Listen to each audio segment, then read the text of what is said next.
الحمد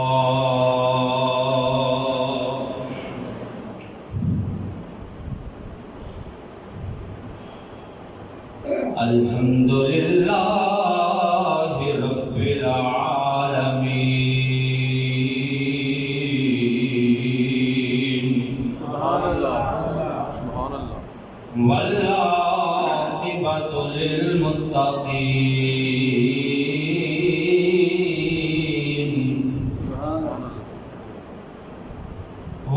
والصلاة والسلام على سید الانبیاء والمرسلین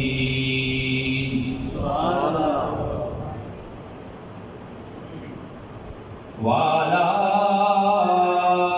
آلہ الطیبین الطاہرین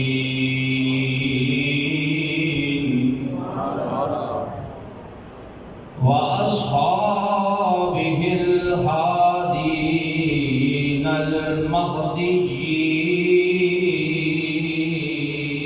المهديين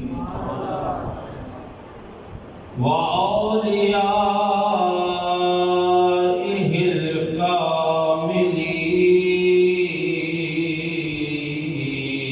الكاملين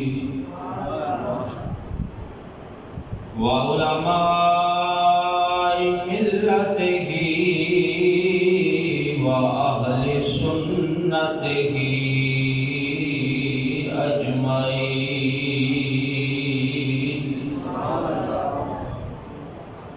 أما بعد فأعوذ بالله من الشيطان الرجيم بسم الله الرحمن الرحيم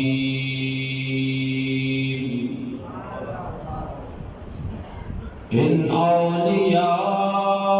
أولياؤه إلا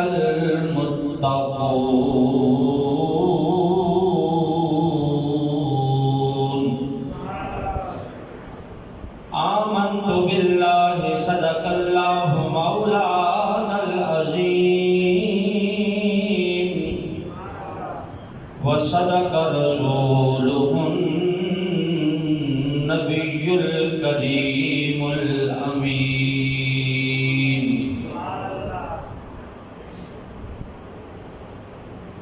الصلاة والسلام عليك يا رسول الله الصلاة والسلام عليك يا رسول الله وعلى آلك وأصحابك يا حبيب الله الصلاة والسلام عليك يا شفيع المذنبين وعلى آلك وأصحابك يا خاتم النبيين سبحان اللہ مولاي صل وسلم دائما أبدا على حبيبك خير الخلق كلهم مولاي صل وسلم دائما أبدا على حبيبك خير الخلق محمد سيد الكونين والثقلين محمد سيد الكونين والثقلين والفريقين من عرب ومن عجم مولاي صل وسلم دائما